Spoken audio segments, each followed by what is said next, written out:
Greetings, welcome. My name is Laura Chan and I'm from Tri-River Métis community, which is in Smithers, which is northern BC. And so I'm so thankful that I can meet you via video conference in my spare room.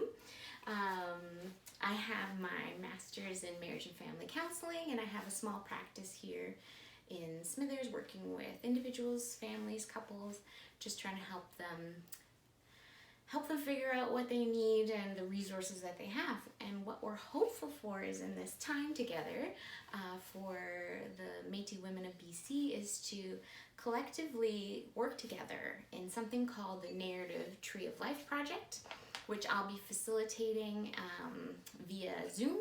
And then I think communities can get together and work on this project. And the whole point is to kind of look at who we are and all the resources within us as communities, as individuals, as families, and just basically come together and see what we really have and how we can kind of move forward in healthy ways, especially right now during the COVID crisis.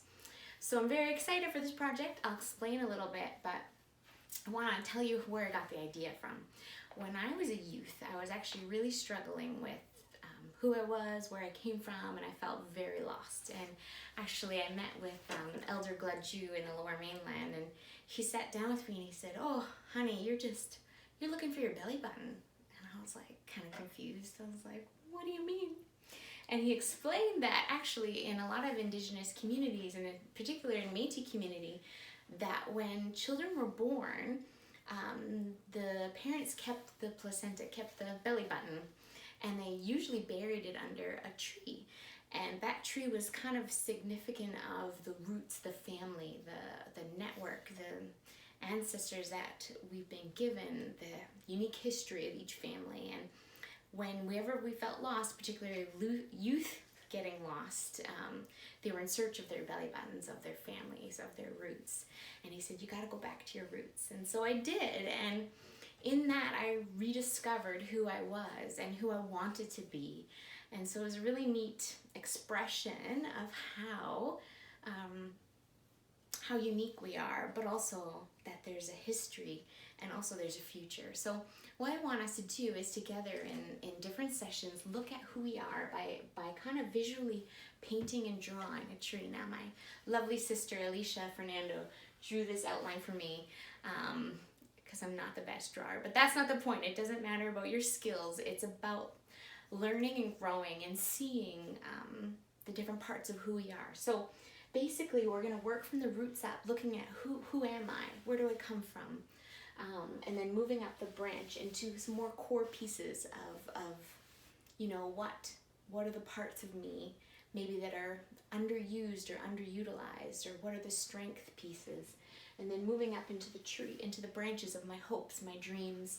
And then the leaves are a bit more of like the gifts, the people, the things around me that I've been given.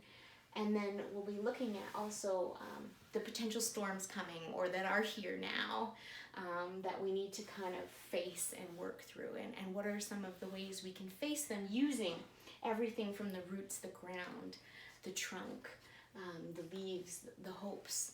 And basically together we're going to be talking about how as individuals and as communities we can face some of our challenges and share ideas of how we do face those challenges. So I really hope you can join us. I know you can join via video Zoom, and so we'll be explaining all that soon, but that's just to give you a little bit of an overview of our hopes, and we hope that you would join us to do this together.